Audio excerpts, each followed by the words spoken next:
Welcome. One of the most common hurdles when you're traveling is handling those conversations at a hotel, right? Well, in this explainer, we're going to break it all down. We'll give you the exact phrases and the mindset you need to feel totally confident from the second you walk in to the moment you leave. Let's get right into it. So, does this sound familiar? You walk up to the hotel front desk and that little bit of anxiety kicks in. You start worrying. Is my English good enough? What if I don't understand them? If you've ever felt that, you are in the perfect place. We're about to turn that nervousness into pure confidence. Okay, so here's our game plan. First up, we're going to nail that all-important first impression, your arrival and check-in. After that, we'll get into what to do when, things don't go perfectly. Then we'll wrap up with a super smooth checkout and talk about how to carry this confidence with you on all your future trips. All right, let's jump right into part one, the arrival. This is your first chat, and really, it sets the whole tone for your stay. So let's make sure it's a great one.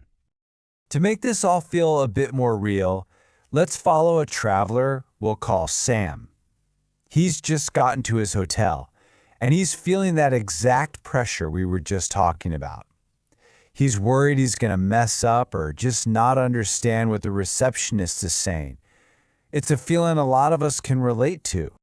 And here is the single most important piece of advice. Notice it's not about learning a bunch of fancy words or having a perfect accent. Not at all. The real goal is just clear communication. And your two best friends for that? Speaking slowly and speaking clearly. That's the foundation for absolutely everything. But what happens if the receptionist is talking a mile a minute? You start to panic, right? Well, don't. You have a secret weapon, and it's this super simple phrase. Please say that again. It's polite, it's direct, and it immediately puts you back in the driver's seat. So, how do you even start the conversation? This is the magic phrase. I have a reservation under the name. By starting with this, you're immediately giving the staff exactly what they need to know, why you're there, and who you are. It is the perfect, smooth way to get the ball rolling.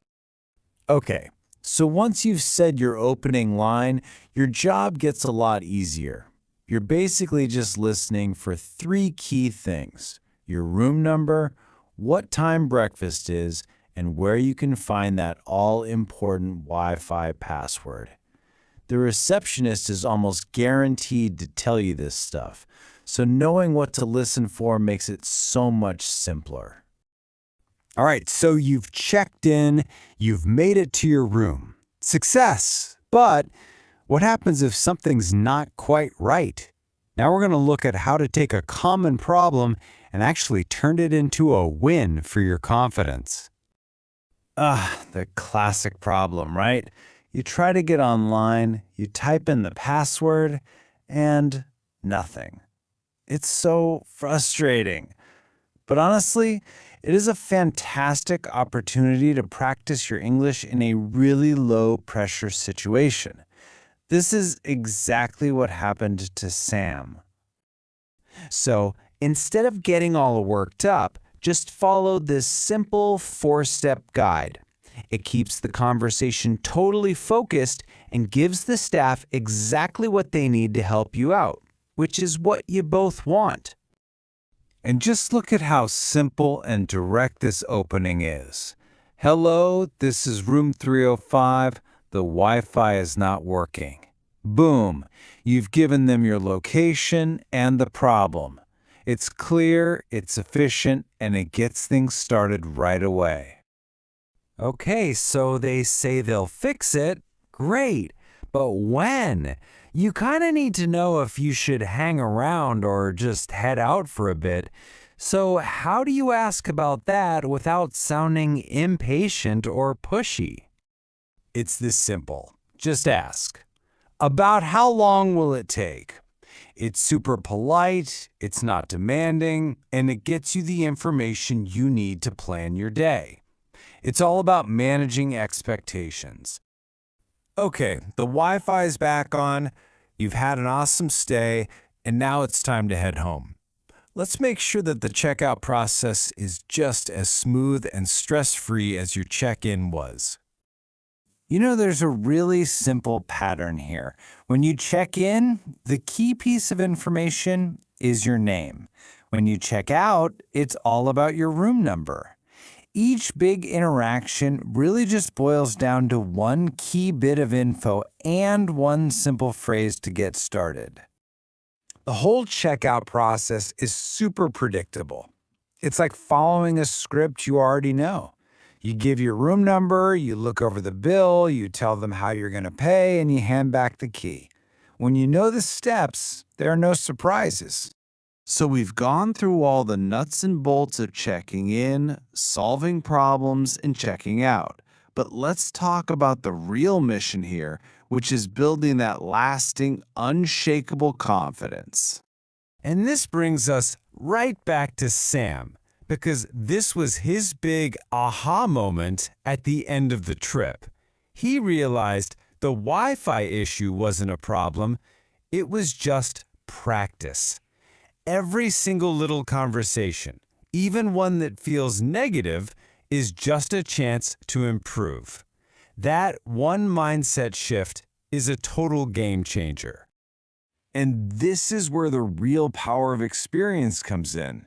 It just takes one single trip where you successfully check in, handle a small hiccup, and check out.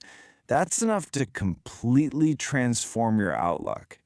That one experience proves to you that you can do it, and it makes every trip after that so much easier. Okay, so let's boil this all down into your new strategy for success. Speak slowly and clearly.